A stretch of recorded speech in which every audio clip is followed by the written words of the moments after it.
Man, when he said that, wow, when he said that, oh, I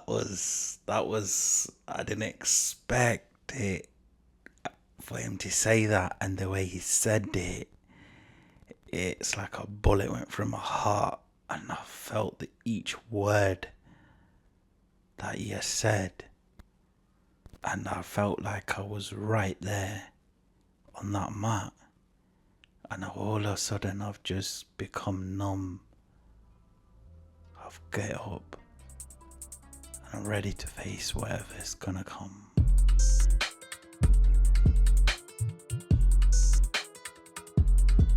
Hey, Daniel-san, we must provide intro to this episode.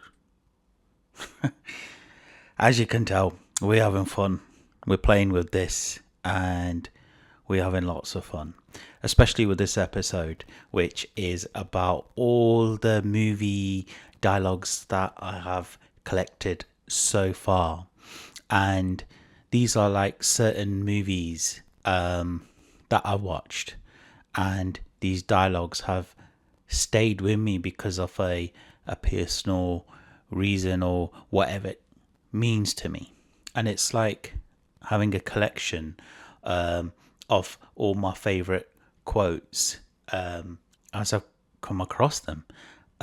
So these are like inspirational, something moving, but just like based on the personal interpretation that I've given it. And yeah, that's become memorable to me. And in result, it's, shaped, wired into the character and the principles that I would carry as a person. So before we get into that, I just want to welcome you from my bro to you, my gender neutral bro.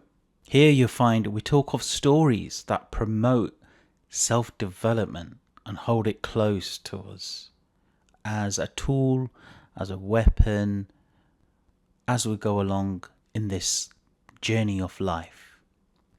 And we're doing this so that we can connect by sharing and contributing towards a brotherhood.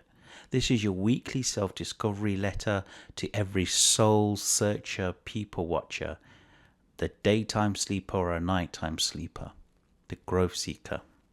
So let's get into it. My first favourite: live for nothing, die for everything. From the movie Rambo. Come on. This is what it's about. We do what we do. We live for nothing. We're completely free. We have no attachment. And it's in this one line that, for me, it sums up purpose and compassion all in that one line. Like living with no attachments is being in complete freedom where there's nothing to lose and it's carefree. You're totally carefree. And that's how much freedom you're living in. Not in constraint, not in shyness or in a certain way that it limits you. Completely free. There's no direction. There's no purpose. You're just being. And it's totally 100% being fearless from oppression, from any pressures. But on the other hand, dying bit in this line becomes redefining. So all of a sudden, when you die, you're dying for everything. It's like the death bit has taken a whole new meaning. When one, as a soldier, sacrifices their life, now nothingness means everything. So to die by standing for something is so profound, which was meaningless before. Wow. The contrast in that one one line. So it's like all versus nothing in relation to courage versus fear, like living versus dying. So this line just smashes me. This talks of the true spirit of a warrior to me, and how it comes out, leaving me feeling moved and so relatable. A profound and noble concept. Seriously. Wow. Next one. It's more of a title of a movie by 50 Cent. Get rich or die trying. I think directly this puts it into perspective. The one mission. This is what you hear. Get rich or you're just gonna die trying to get rich. You can't really go wrong with that. It's really, really clear, and it spills out drive in life, the risks that you're gonna have to take, and the sacrifices involved. It's going to challenge your life's principles, or you as a character, and there's going to be hurdles, and you got to bring success into this somehow over safety and discomfort. I think the line is so simply said, true and simple. It ultimately empowers the one purpose in life, and it's reflecting how our bodies have been wired, and that is all down to survival. So it really, really empowers the survival mechanism that is deep, deep within us. And this leads me into my next one, which is similar, from the Shawshank Redemption. Get busy or die trying. That's a good movie to watch if you have not watched it. But one of those movies that stay with you. But going to the title, get busy or die trying. Again, it's a similar technique where the liner is powerful, it's short, and it's really, really direct in the way it speaks to me. It's go. Find your purpose. Get busy and make your life. Do something amazing. Build it. Try it. Fail it. Build it again. Grow it.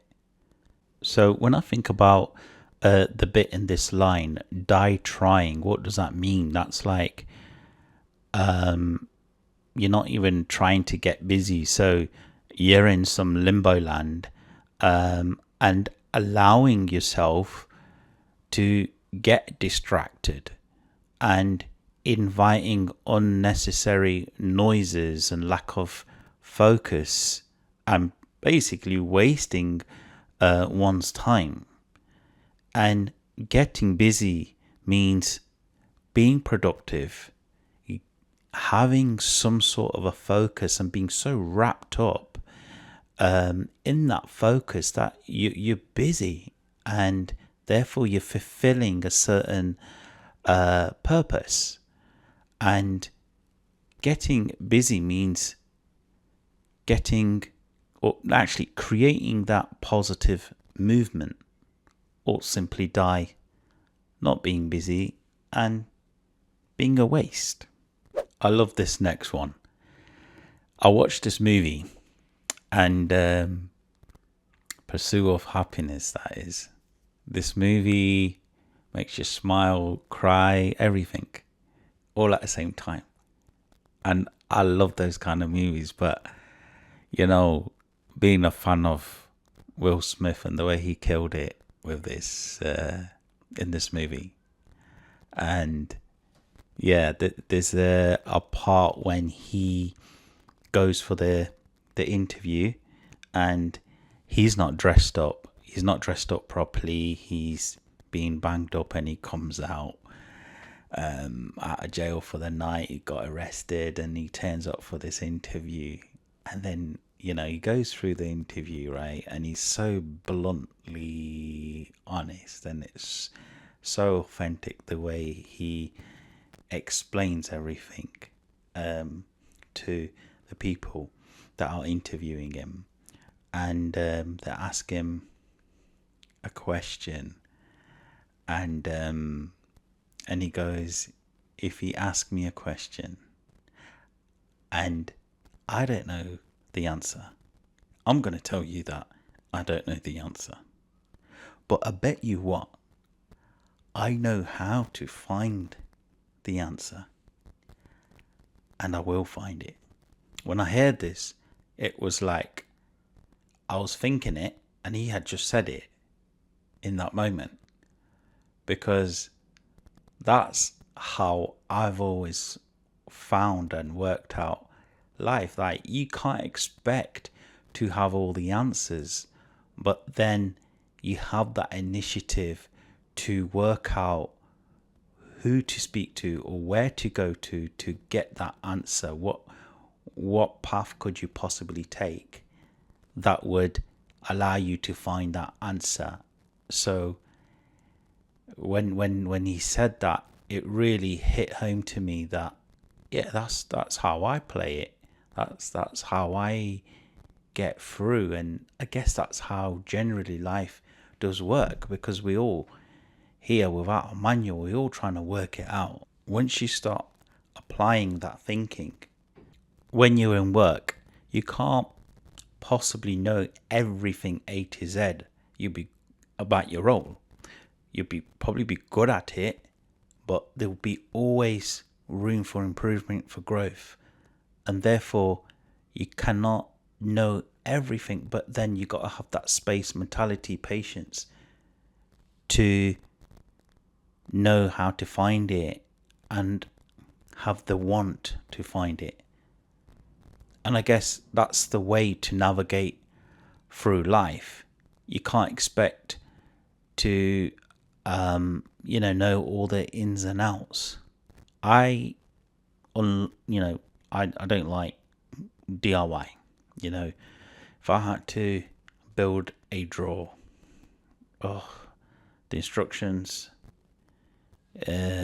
what screwdrivers and what screws I needed, and it's okay, I'll do it when I need to do it. But when I can help it,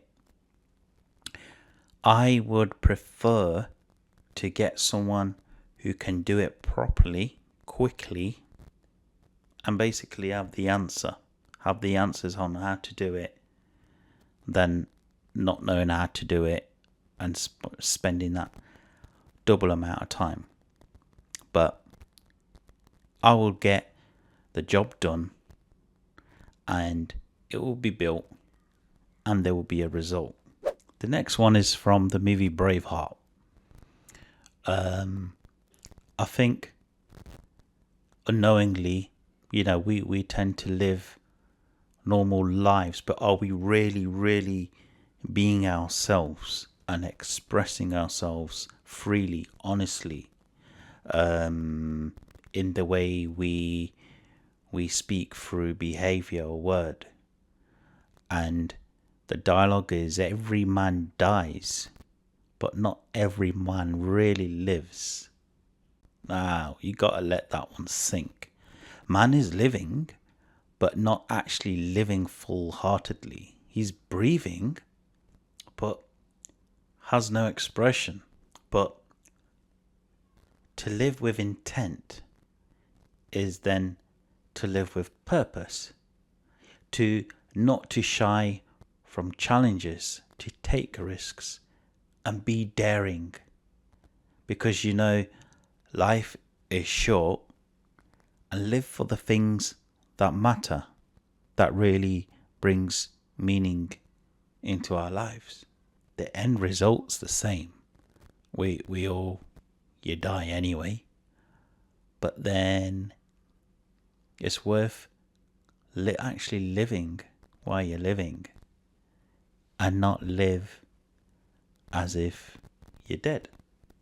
The next one, although it's not from a movie, but it's from an interview, but it's a liner that you can't forget once you've heard it. You know, we've seen t-shirts on this and on mugs and everything, and the line is, "Be like water, my friend."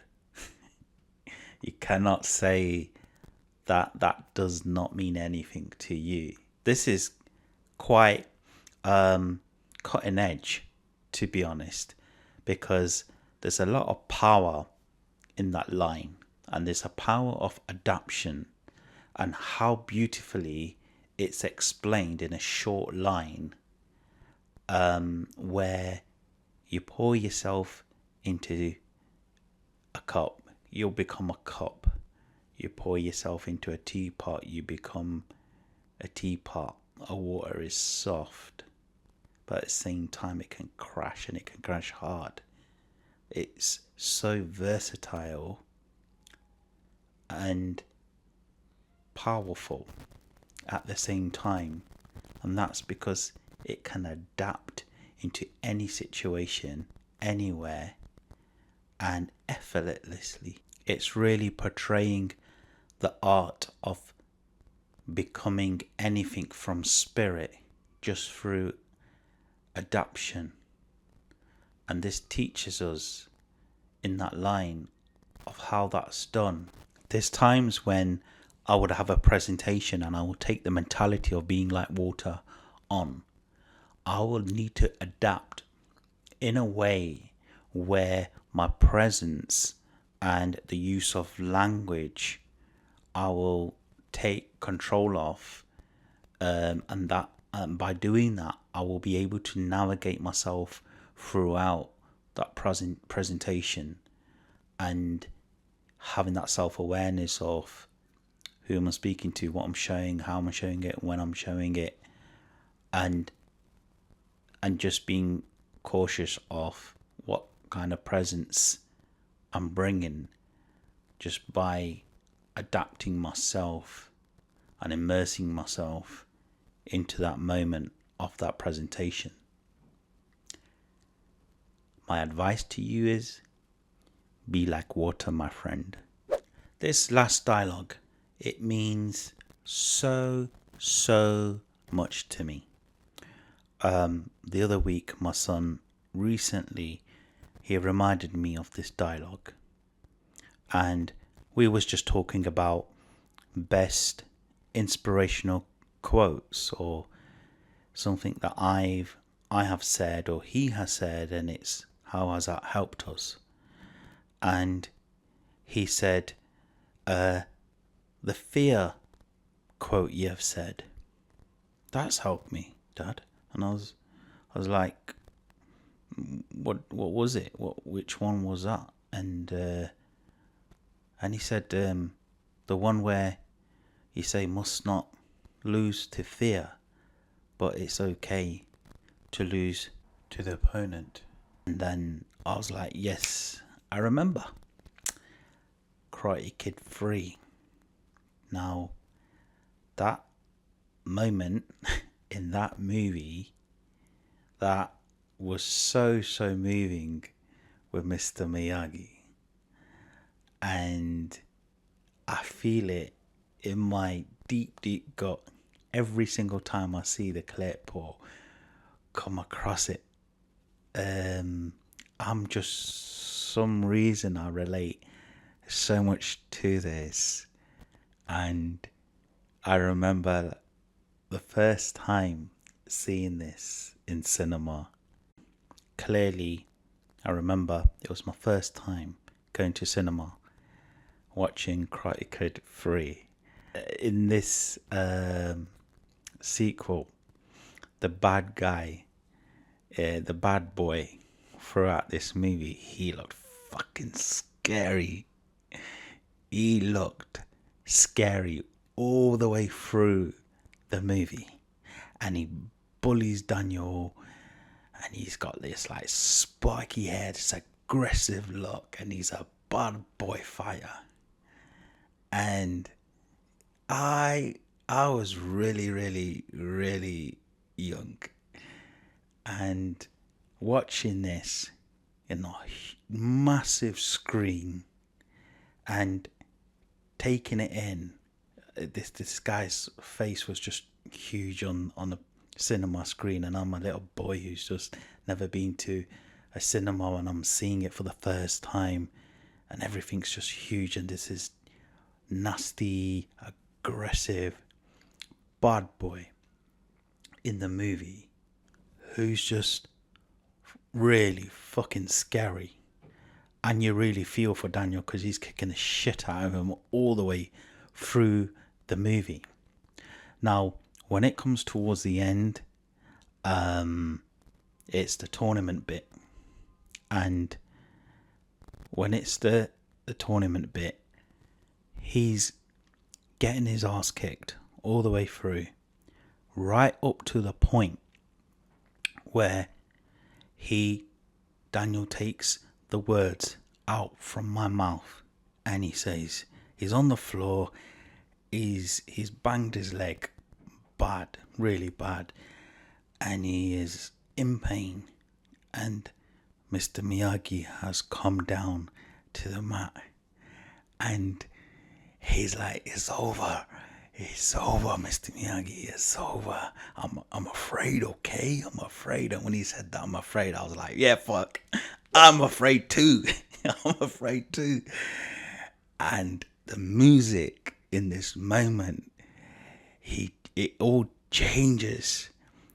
And Mr. Miyagi just switches and he goes, hey, Daniel-san, must not lose to fear.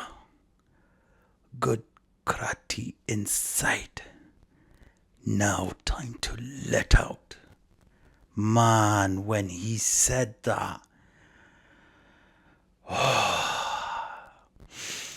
wow, when he said that,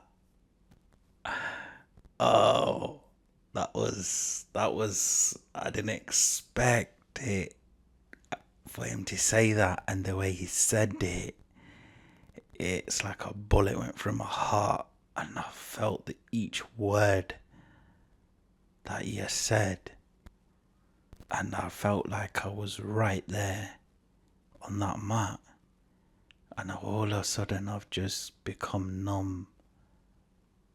I've get up, and I'm ready to face whatever's gonna come.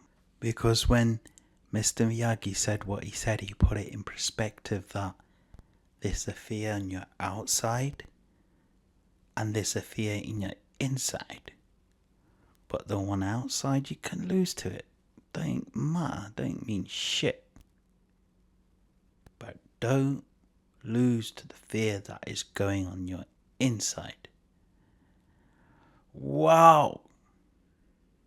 Such a deep level and a huge movement, and this is always stayed with me. And when my kids go to MMA at the end of the class for about 15-20 minutes, there will be the ring time, and so you'll be sparring in this ring, and they often would go against boys that are slightly bigger than them, and that would happen quite a lot. And they have said to me themselves that when they do get present to the theatre, in that moment they remember what I've been telling them about. And I say to him, was it me? It's Mr. Miyagi. He's the one that said it. But it has that effect on me, and I've told my kids about it, so now they're using it in their lives, and it's a beautiful thing. It's a beautiful thing, and big up Mr. Miyagi. I always have this debate whether is it Master Splinter that's my favourite from the Turtles, or is it Mr. Miyagi? But I guess the Cobra Kai series that brought it all back. Now it's amazing how dialogues stay with you and they help contribute, shape, inspire your thinking, your character, and it's a wonderful thing. And it's everywhere, quotes, books, but yeah, this is my favourite. Like, you know, these movie dialogues. It's just some that came to me when I was thinking about this episode, and I hope some of these dialogues help you. Some of them may be your favourite as well. If you're a 90s, 80s fan like me, I'm sure there'll be some dialogues that I've mentioned that you relate to.